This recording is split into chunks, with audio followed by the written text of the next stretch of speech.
Welcome to Unlocking Passion. Let's begin with a new true story. Some lives are like old manuscripts, carefully archived but rarely opened again. Dr. Bridget H. from New York was one such soul. A retired archaeologist and specialist in ancient Egyptian history, her life was a meticulous journey through millennia-old cultures filled with an intellectual passion for long-gone worlds. She had been a widow for 8 years, had no children, and was always independent. But since her retirement, an unexpected inner emptiness had begun to spread. The silence of research, which had once been so fulfilling, became a crushing burden. She missed the urgency, the discoveries, the feeling of decoding something of significance. The days were long, filled with books and old photos from excavations. Yet the echo of loneliness rang louder than any hymn to the gods of the Nile. Sometimes she lay awake at night and felt a coldness that no heater could drive away, the coldness of isolation that seemed to settle in her bones. Her mind, which knew so much, could not close this emotional gap. She searched for a form of fulfillment that went beyond rational thinking, something that would make her heart sing again. The pain of unfulfilled longing was a constant companion. A quiet melody of melancholy burned deep into her soul. She longed for one last great adventure, a journey that would touch not only her mind but also her heart. Can you already feel how deeply this case affects you? Then subscribe to the channel now so you don't miss any more videos. And join us in exploring the dark sides of apparent romance and human abysses. Egypt had always been her greatest passion since childhood, a place of longing, a country whose mysteries she had dedicated her life to, yet she had never visited it privately, always only within the framework of scientific expeditions. Now that her professional obligations were gone, she sought a new form of connection to this country. She furthered her education through online courses and forums, delving into the mysticism beyond mere facts. She wasn't looking for love in the traditional sense, only connection, meaning a new chapter that would give her life direction again. Her mind was sharp, her knowledge immense, but her soul was open to the unexpected, the intangible. She believed she was too educated, too old, and too cautious for naive missteps. It was a deceptive security that would blind her. The irony was that her greatest strength, her sharp mind, would not protect her from the danger lurking in the shadows of her longing. She was a rich intellectual victim, whose heart was just waiting to be captured. The sun she sought in her dreams would turn out to be a burning desert that withered her soul. Her trust, so pure and unconditional, was the perfect bait for a manipulator disguised as a spiritual guide. When she came across a man online who spoke of hidden temples and the language of the gods, she felt something that went beyond academic research, something spiritual she had only ever observed from afar. Akim, a 40-year-old man from Cairo, posed as a local museum guide and cultural mediator. He appeared educated, talked a lot about ancient myths, the soul, and reincarnation.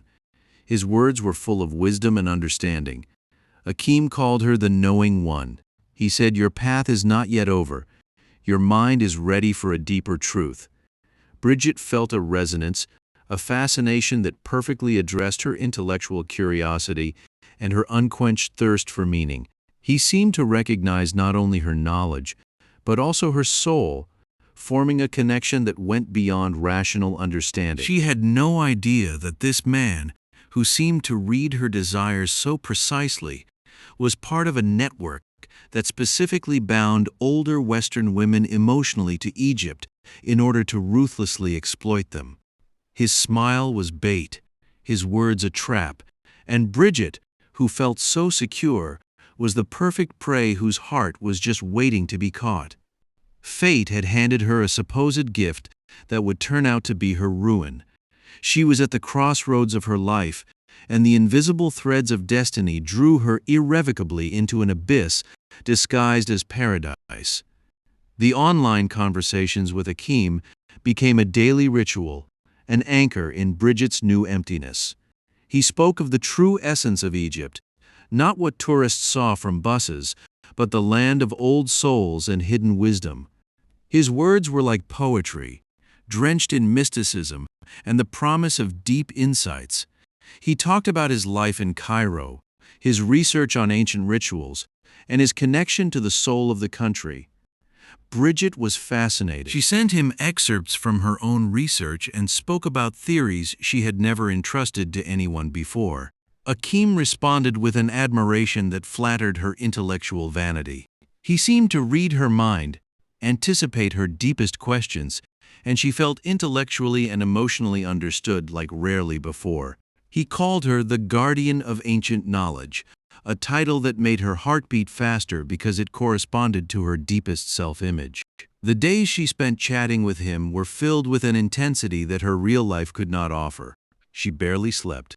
Her thoughts revolved only around Akim, the secrets he promised her, and the connection building between them. She felt like a student who had found a master, a soul finally finding its purpose. The phone became her gateway into another dimension, where Akim was the key to her true identity. The world around her faded, replaced by the vivid images he painted in her mind. After weeks of intense conversations, Akim made a proposal. "Do not come as a tourist, but as a knowing one. I will show you the Egypt you studied, not the Egypt of the tourists. We will go to places accessible only to a chosen few, to the sources of true wisdom." Bridget hesitated. A final spark of rational caution and the voice of her reason warned her, but the temptation was too great. The idea of not just seeing the land of her lifelong dreams, but experiencing it in its deepest spiritual dimension, was irresistible. For the first time she flew, not with a research team with fixed plans and itineraries, but alone, driven by an inner longing that overshadowed all reason. She packed her suitcase with a mix of childlike anticipation and the certainty that this would be the journey of her life. The Egyptian sun seemed to already burn on her soul before she even boarded the plane, a promise that blinded her to the shadows already falling over her life. Every mile that took her further away from the USA was a step away from her old, empty life. She saw herself not as a traveler, but as a pilgrim in search of a higher truth. The world seemed to open up for her, a new chapter full of mysteries and insights, just waiting to be discovered. The impatience before departure was almost unbearable, a mix of fear and intoxicating anticipation. She had no idea that she was not embarking on a spiritual journey, but walking into a trap that would take everything from her. Akim met her at the airport in Cairo. There was no sign, no elaborate show, just a look that inspired trust, a calm smile that gave her the feeling of having arrived. His eyes radiated a warmth that seemed to banish her inner cold. He took her hand, his touch firm but gentle. She felt a deep connection, an invisible bond that instantly tethered her to him. The Egyptian sun shone on her skin, and Bridget felt like she was in a dream finally becoming reality. The first few days were an intoxicating dance of luxury and attention, a life she could never have imagined in her wildest dreams. She felt like the main character in a movie whose script had finally been written for her. Akim was the director, and she was playing the role of a lifetime. Every gesture of his, every smile, was carefully rehearsed to keep her trapped in this illusion. She floated on a cloud of bliss, blind to the fine threads with which he was binding her to him. He didn't take her to the hotel she had booked, but to a simple house near Luxor, far away from the tourist crowds. "Here you will live like a local," he said. "Here you will feel the true pulse of Egypt." Bridget was fascinated by the authenticity, by the simplicity that was so different from the sterile world of research hotels. The days were filled with excursions, not to the usual tourist attractions, but to small forgotten temples, to hidden oases, to places where the language of the gods could still be heard. He spoke of meditation, of rituals, of conversations about spirituality and the reincarnation of the soul. Bridget felt needed, seen not as an old woman, but as a bearer of knowledge, as a student of a deep ancient wisdom that only Akim could reveal. He gave her the feeling of having a mission, a task that went beyond her previous life. The feeling of being admired by this young, charismatic man filled her with a joy for life she hadn't known in years. The heat of the sun, the scent of the Nile, the mysticism of the ancient ruins, everything melted into an intoxicating experience that numbed her senses and silenced her last doubts. She was caught in a whirlpool of emotions from which there seemed to be no escape. The world around her faded, replaced by the vivid images Akim painted in her mind. She lost touch with reality. The boundaries between dream and reality blurred more and more. The house, which was once a place of authenticity, became a prison whose walls were built of illusions that Akim so masterfully orchestrated. The days blurred into a single long fog of ecstasy in which Bridget completely lost herself. The nocturnal conversations, which stretched into the early morning hours, deepened the bond. Akim spoke of their unique spiritual connection, of a soul kinship that would elevate them both to something greater. He whispered of prophecies that had predicted her arrival in Egypt, of a destiny they were meant to fulfill together. Bridget's rational mind, once so sharp, was overwhelmed by the flood of emotions and the promise of spiritual enlightenment. She felt like she was in a fairy tale whose script was written just for her, a life she no longer merely had to dream of. She was ready to sacrifice everything to stay in this new reality, blind to the increasingly tightening shackles. Akim spoke of a secret place, not on any map, but real, a place of transformation that could only be entered with a pure heart and an open soul, a place where the true essence of the universe would reveal itself. To get there, special preparations were necessary, rituals that required an energetic exchange, as this place possessed immense power. Bridget paid for trips, for permits that Akim supposedly had to obtain, and for a ritual cleansing that would prepare her soul for the encounter with the lost. $6,800. The money she had saved over decades now flowed into this spiritual adventure, an investment in her soul, not in material goods. The sum seemed justified to her because the value of the knowledge Akim promised was priceless. She saw herself not as a provider, but as a seeker willing to pay the price for true enlightenment. The thought of experiencing something so exclusive, so secret, filled her with a childlike enthusiasm that swept aside all rational concerns. There was no receipt, no paperwork, only his promise. This is not a journey outward, but inward to yourself. The gods see your sacrifice, and they will reward you. Bridget believed him. She trusted him blindly because he was her guide into this new world of wisdom and transformation. The reality around her faded, replaced by the vivid images Akim painted in her mind. She spent hours with meditations he gave her, studying ancient texts he presented, feeling closer to a great ancient truth. She was so caught up in this spiritual quest that she didn't notice her bank accounts shrinking and her world becoming ever smaller. The golden glow of Egypt concealed the shadows gathering around her.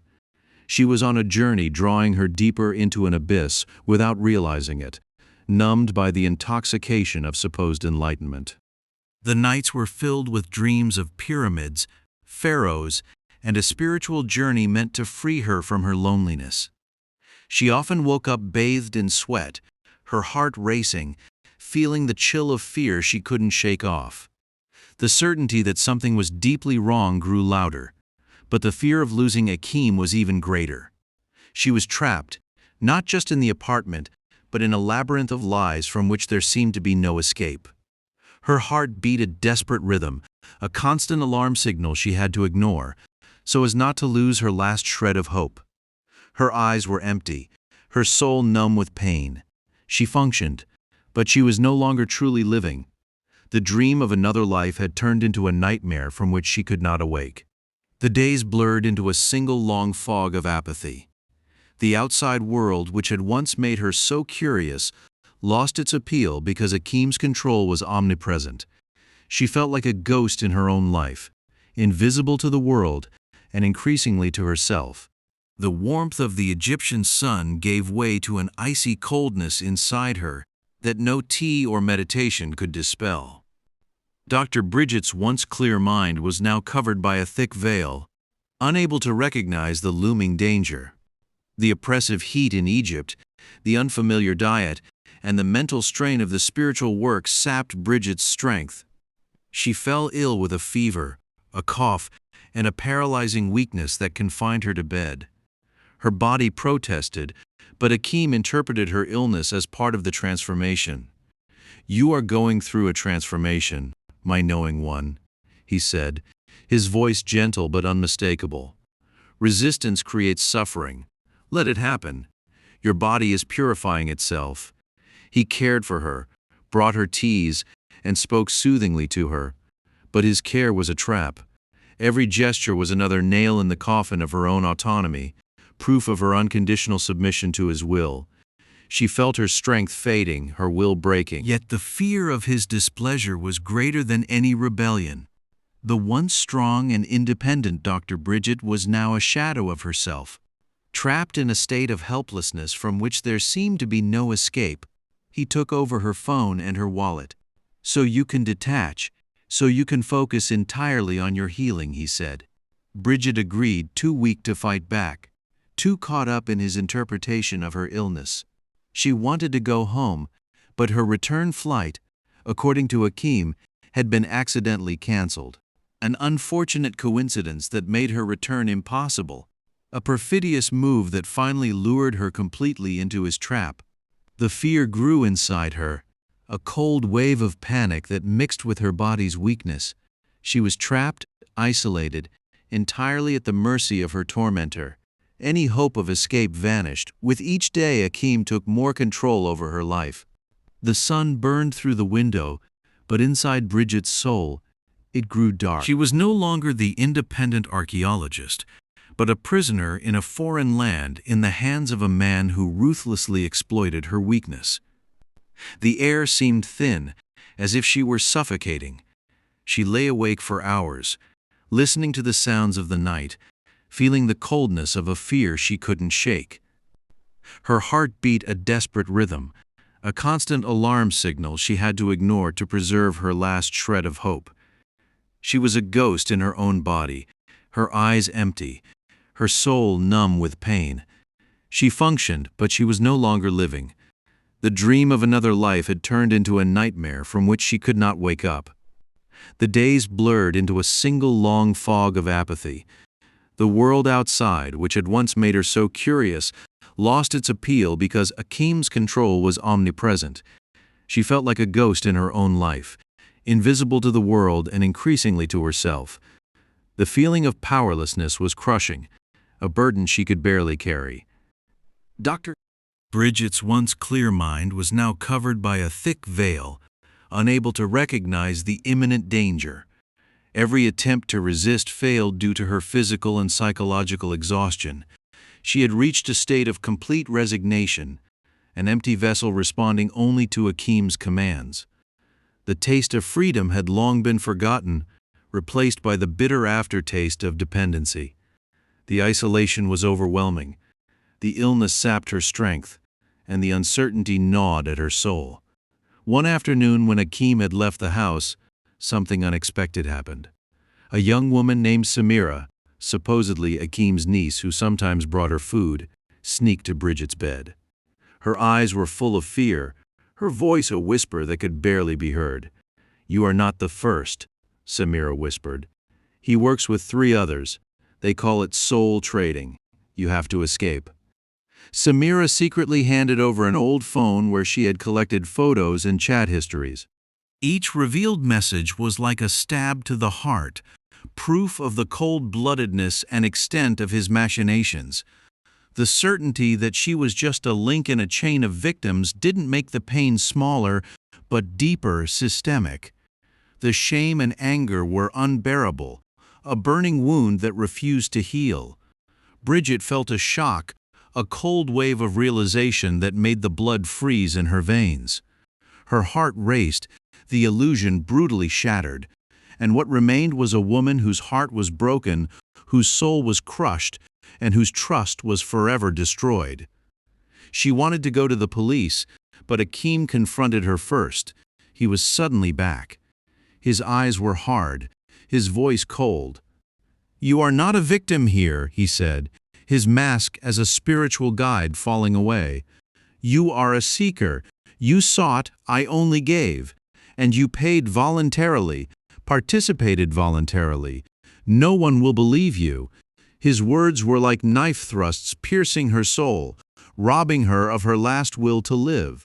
The shame and the realization of having been so blind were almost unbearable. She had been a fool, caught in a web of lies she had helped create. She sank to the floor, unable to weep, unable to scream. The tears she had held back for so long now flowed unchecked, a river of despair and unbearable pain. Her heart ached as if it were breaking. The shame and anger were an unbearable weight on her chest, taking away her breath. She was a victim, naked and defenseless before the ruins of her life.